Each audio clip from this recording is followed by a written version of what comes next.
Je parlais à l'un des diacres cet après-midi. Nous parlions de ces ponts qui enjambent et de ce nouveau pont.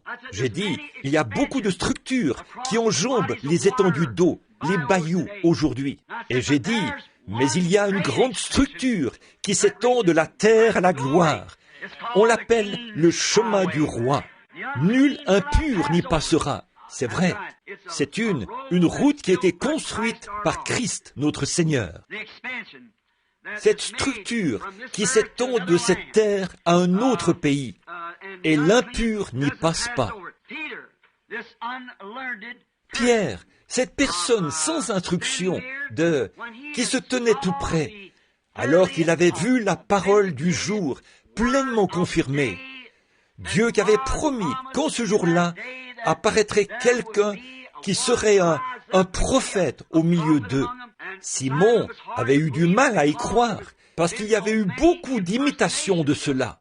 Mais quand il a vu la parole authentique de cet âge-là dévoilée, et qu'il a entendu celui-ci l'identifier clairement, il a alors été pleinement convaincu de qui il était.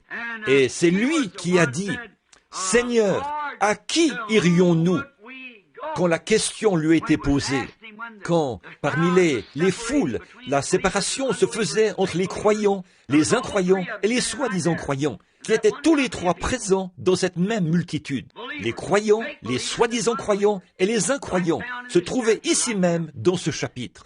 Et le fait que Jésus avait prononcé ces paroles de cette façon, c'est ce qui avait divisé son assemblée. Mais c'est ce qu'il fallait faire. Il était un grand homme tant qu'il guérissait les malades. Mais lorsqu'il était question de la doctrine et de la prophétie, voilà ce qui a séparé la balle du blé. Voyez, la balle ne fait qu'envelopper le blé. Elle n'est pas le blé. Elle ne peut pas être utilisée. Il n'y a rien en elle. Aucune vie en elle. Elle est l'enveloppe et elle ne peut pas rester avec le blé. Elle n'héritera pas avec le blé. Et alors nous parlons là du grain, du cœur, le grain de blé. Maintenant, remarquez, Pierre était convaincu que c'était là le Messie. Alors, ce que tous les autres pouvaient dire, ça ne changeait rien. Ce que les sacrificateurs disaient, ça ne changeait rien. Ce que l'Église disait, pour Simon-Pierre, ça n'avait pas d'importance. Il était lui-même convaincu. Jésus lui a dit, quelque part où il avait demandé, « Qui dit-on que je suis ?» Les uns ont dit que tu es un prophète, les autres ont dit que tu es l'un des anciens prophètes ressuscités, et que tu es Moïse ou Élie ou quelqu'un d'autre. Il a dit, « C'est à vous que j'ai posé cette question. Vous, qu'en pensez-vous » Et Pierre a dit, « Tu es le Christ, le Fils du Dieu vivant. » Il a dit, « Tu es heureux, fils de Jonas, Simon, fils de Jonas, car ce ne sont pas la chair et le sang qui t'ont révélé cela. Tu ne l'as jamais appris dans un livre, ou dans un credo, ou dans un catéchisme. C'est mon Père qui est dans les cieux qui te l'a révélé. Voilà un véritable croyant. La révélation spirituelle de la parole, voyez ? Et tu es Simon, et sur ce roc, ta révélation de qui je suis, je bâtirai mon église, et les portes du séjour des morts ne pourront prévaloir contre elle. Voyez ? Pas étonnant que Simon ait dit, « À qui irions-nous » Jésus s'est retourné et a dit, « Voulez-vous aussi vous en aller ?» Ils ont répondu, « Seigneur, à qui, où irions-nous ?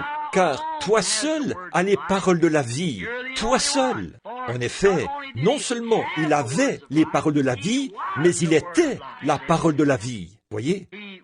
Il était la parole de la vie. Et Simon avait parfaitement reconnu cela. Et une fois qu'il avait reconnu cela, c'est ce qui l'a fait tenir bon, parce qu'il lui avait été révélé qu'il était cette parole vivante. Voilà le véritable croyant. Quand c'est le Saint-Esprit, pas quelqu'un qui était persuadé par quelqu'un d'autre ou par quelque chose d'autre, mais quand c'est le Saint-Esprit qui vous a révélé la parole elle-même et que vous voyez la parole rendue claire, confirmée, alors l'Esprit de Dieu vient et entre dans cet âge pour la parole de cet âge et il la manifeste. Comment un homme aurait-il pu ne pas croire Luther s'il avait su cela? Luther était un réformateur. L'esprit de l'homme avait paru là pour amener une réforme.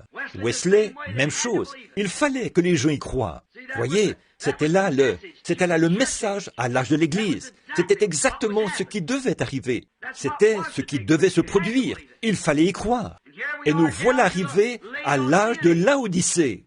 Et on nous enseigne que dans l'âge de Laodicée, Christ a été expulsé de son Église, même qu'il frappait à la porte.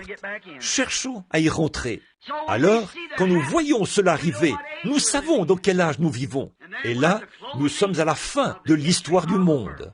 Le livre est en train de se terminer. Un jour, la dernière ligne y sera écrite. Elle sera définitivement fermée. Alors, il n'y aura plus de temps. Une grande pièce de théâtre se met en place. Et les anges se tiennent là, sur l'étendue des cieux, ils observent.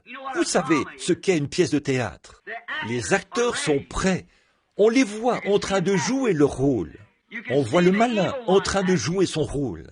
On voit le méchant de la pièce qui est entré en scène, qui emploie ses ruses pour séduire. Mais on voit aussi l'Église enlevée se préparer. C'est une scène extraordinaire. On voit la présence de Dieu confirmer et exécuter cette grande pièce de théâtre qui avait été annoncée d'avance ici dans cette Bible. Quelle époque à vivre, l'époque la plus glorieuse. Les hommes de tous les âges ont ardemment désiré voir cette époque. Les prophètes d'antan ont ardemment désiré voir cette heure, mais ils n'ont pas eu ce privilège. Donc, c'était là un croyant. En effet, lui, il a vu ce qu'il en était, il l'a cru. Nous sommes pleinement convaincus que tu es le Christ, le Messie, la parole de Dieu pour aujourd'hui, et nous le croyons. Voyez, c'était là un vrai croyant.